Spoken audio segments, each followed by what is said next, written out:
We are taking a deep dive into a text called The Awakening, specifically looking at Chapter 10, which is titled Humans Face Animals at the Summit by Mahendra Shah. A really fascinating piece of source material. It is, and I had to say right out of the gate, there's this quote from a turtle of all creatures that just stops you in your tracks. The turtle says, "The tide doesn't care about borders. Pollution travels farther than your promises." Farther than your promises. Oof. Right. That is a heavy way to open a dialogue. It really sets the stakes for what Mahendra Shah is trying to do here. Yeah, it immediately tells you this isn't going to be some polite diplomatic conversation. So, welcome back to the deep dive, everyone. Glad to be here. Today, we aren't just reading a fantasy scene about talking animals. Our mission here is to really unpack the author's goal. Because looking at the source material, it feels like Shah is basically constructing a moral inventory of humanity. Moral inventory, I like that. Yeah, he's using this fictional summit to critique very real, very specific failures in our history. That's a perfect way to put it. This isn't just a scene where animals talk for the sake of a cute fairy tale. Shah is using this fictional setup to strip down the whole human versus nature conflict to its absolute barest bones. Exactly. He wants to see what happens when you take away the politics and the technology and just, leave the biology. And it's terrifying, but also weirdly quiet. Like, I was reading the description of the humans arriving at the crater, and I think I expected chaos. Sure, panic. Right, people screaming or trying to negotiate or looking for a manager to complain to. But the text says they arrived at dawn, moving slowly, without speaking. Just a stunned silence. Yeah. And here is the detail that really stuck out to me, and no machines. No leaders standing taller than the rest. See, that detail is crucial to the author's intent. Think about what that represents. Okay, unpack that a bit. Well, when we talk about human dominance in the real world, we're usually talking about our technology, right? Our economy, our hierarchy. Our stuff. Exactly. Yeah. We dominate because we have bulldozers and satellites. Eh. By stripping all of that away, before the humans even enter the crater, the author is equalizing the playing field. That makes a lot of sense. You can't drive into the summit in an armored car. You have to walk. You have to be just another soft-skinned biological entity on the planet. It actually says they were dressed plainly, as if they had chosen to leave behind everything they usually valued. That's such a distinct image. It's like a pilgrimage of surrender. Or maybe a walk to the gallows. There's definitely that tension there. The text even mentions that no one wanted to be the first to step inside the circle. I wouldn't want to be first either. Right. And the visual is striking.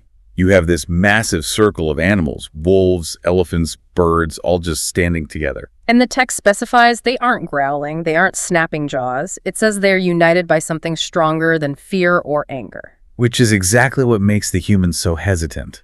I mean, you walk into a circle of apex predators and massive herbivores, and you don't know if this is a trial or an execution. It's pure intimidation, even without aggression. But then we get this bridge. Yes, the bridge. It's a classic literary device, but Shah uses it so effectively here to make a point about human nature. It's not a diplomat or a general who steps forward to break the tension. It's a child. A young girl. She steps onto the grass, walks right up to a deer, and just touches it. So simple. And then other children follow her lead. They're touching feathers, rough skin, warm fur. Why do you think the author chose children for this specific moment? Is it just for the emotional weight? I don't think so. I think it's about the concept of learned fear. Learned fear. Yeah, the text explicitly says the children acted without fear. Huh? It implies that the hesitation and the terror the adults are feeling is baggage. It's learned behavior. Oh, wow. So as we grow up, we learn to see nature differently. Exactly. We learn to see it as a resource or a threat or something other than us. The kids just see another living thing. That barrier between human and animal is constructed by adults, by society. Spot on. And notice how the animals respond to the children with absolute gentleness. This seems to be the very first clue for the adults in the crowd that this isn't a trap. Right. The animals didn't call this meeting to punish them. That was a huge realization in the text for me. The adults realize, oh, they aren't here to threaten us. They're here because we failed to listen. And that shift in perspective allows the humans to finally actually look at them. When you stop defending yourself, you start observing. And what they observe is incredibly hard to read. It really is. The text shifts from this sort of magical, mythical gathering to something much grimmer. It describes the physical toll on the animals. The physical evidence. Yeah, it mentions scars from traps, marks from ropes, thin bodies from starvation. It's so visceral. Shaw is putting the evidence right there in the open.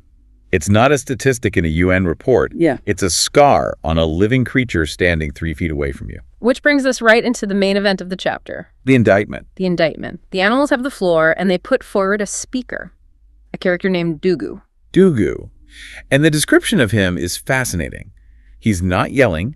He isn't overly emotional. It says he speaks plainly, as someone stating facts rather than opinions.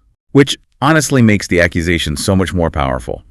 If he were screaming, the humans could just get defensive. They could just write him off. They could say, well, he's just angry. He's irrational. But facts are just facts. And this is where the author really blurs the line between fiction and reality. He does. Dugu doesn't just talk about vague concepts of pain or sadness. He brings receipts. He brings a literal timeline of real human failure. He really does. This section felt like a history lesson that I definitely slept through in school, but now hearing it framed this way, it's shocking. He starts listing specific years and real-world conferences, starting with 1972. The Stockholm Conference. Okay, let's unpack this for the listeners who might not be history buffs. 1972, that is over 50 years ago. Why does Dugu start there? Because the Stockholm Conference was essentially the very first time the world's government sat down and officially said, hey, we're damaging the planet. So it's the starting line of acknowledgement. Exactly. Dugu points out that leaders gathered there and explicitly said they would protect the Earth. They promised to stop pollution, save forests and rivers. So they knew. That's the point. The author is reminding us that we can't play dumb.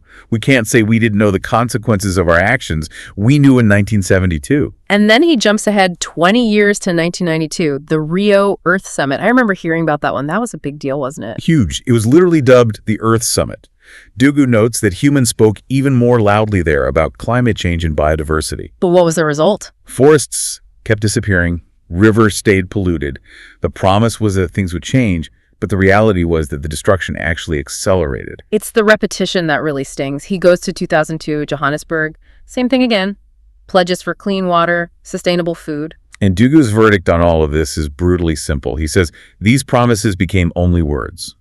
That's the core of the author's critique here. It's a critique of bureaucracy replacing action.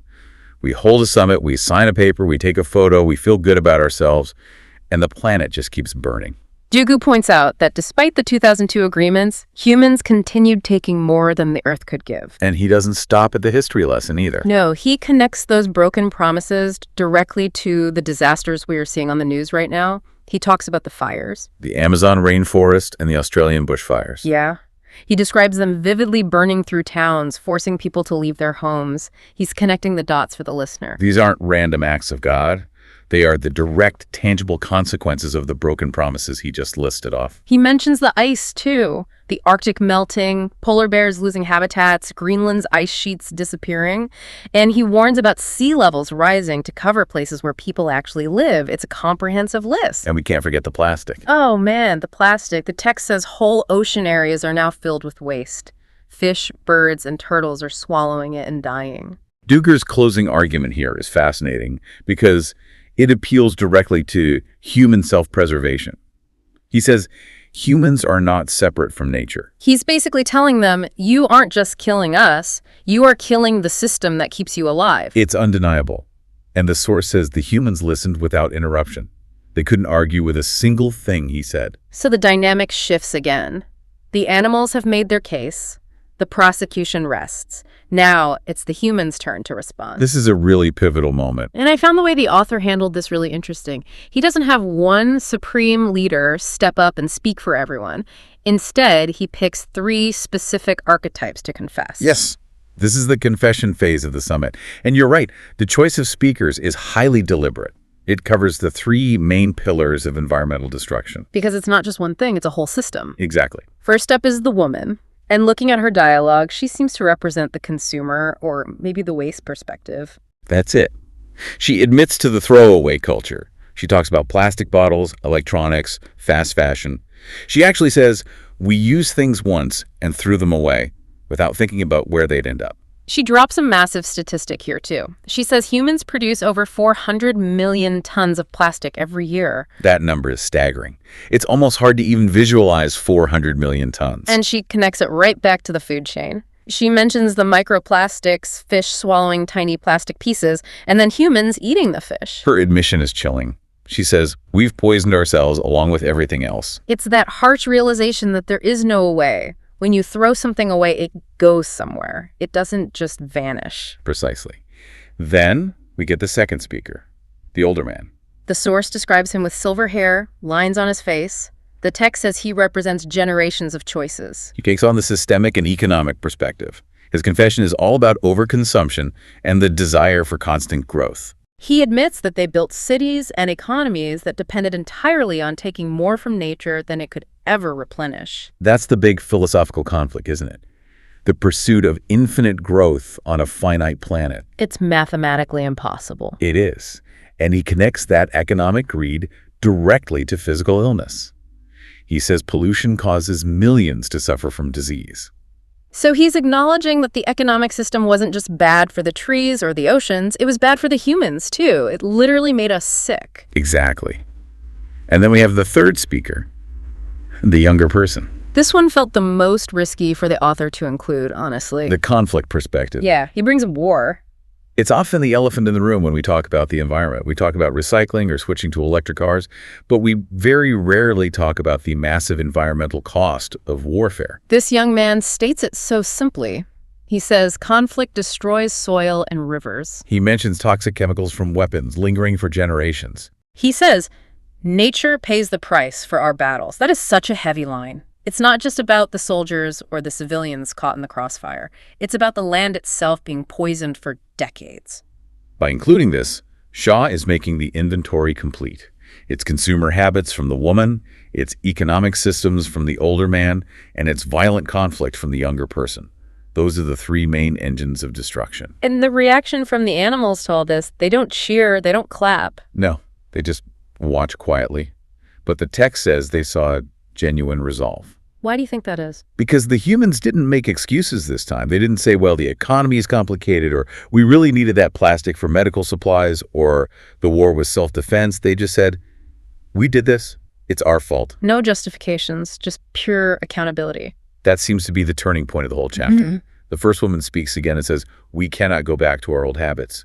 Your survival and ours are connected. And that brings us to the real synthesis of why Mahendra Shah wrote this piece. Let's dig into the author's intent here.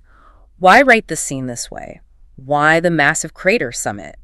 Why the confession? What is the ultimate goal? I think the key is in the transition from guilt to acknowledgement. Okay, guilt versus acknowledgement. You see, guilt is passive. You can feel guilty sitting on your couch and do absolutely nothing to change the situation. But acknowledgement, standing in a circle, looking the victim in the eye and saying, I did this, that is active. You cannot fix a problem you refuse to admit exists. It's exactly like an intervention. And it is an intervention, a planetary intervention. And look at the behavior of the animals throughout this. They are the ultimate model of patience. I think your earlier take on this is really important. The animals didn't demand answers immediately. They gave the humans time. Yeah, the text says the animals remained patient. They just waited for the humans to face the consequences. That portrays nature not as a vengeful enemy, but as a firm reality. Nature waits. It waits for us to figure it out. But as Dugu's speech showed, that patience has limits. The ice is melting now. The fires are burning now. The patience of the physical world is running out. So the core mission of this text, really, is to show that we are way past the point of promises. Stockholm, Rio, Johannesburg. Those were the phases of promising. This summit in the crater, this is the phase of reality. Exactly. The source heavily emphasizes that words are useless without action. The awakening of the title isn't just about literally waking up in the morning. It's about waking up to the reality that we are running out of time. The woman says at the end, we are ready to listen and to act. Listen and act. The listening part seems to be what we've been missing all along. We've been doing a lot of talking, a lot of negotiating at these big summits, but not a lot of listening to what the Earth is actually telling us through these extreme events. And that's the power of the silence in the text. The humans had to completely stop talking to understand. They had to stop their internal monologue about profits and borders to actually hear the wind in the ocean. It's a really powerful chapter. It makes you think about the noise of our daily lives versus the signal that nature is sending. The author seems to be saying that we are just drowning out the most important message. It forces you to ask a tough question. Yeah. If you were summoned to that crater, without your car, without your phone, standing right next to a wolf or a turtle, Yeah. what would you have to confess? What part of that inventory belongs to you? Exactly. Wow, yeah. That is the question. It makes it deeply personal. It stops being about humanity in the abstract and starts being about me and you. And more importantly, the text ends with the understanding that words aren't enough anymore. The animals know it, and finally the humans know it too. The resolution to this summit isn't a new treaty. The resolution is a fundamental change in behavior. Well, on that note, we're going to wrap up this deep dive into the awakening. We've gone from the fearful arrival at the crater, through the heartbreaking history of broken promises, and finally to that moment of shared understanding. It's a profound journey from ignorance to responsibility. Definitely. And here is a final thought for you to carry with you today. The characters in this story finally stopped managing nature. They stopped trying to control it or profit from it, and they started simply listening to it. So the question is, what would that look like in your own life? To stop imposing your will on the world around you, even just for a day, and simply listen. Something to mull over. Thanks for joining us on this deep dive, everyone. Take care, and thanks for listening.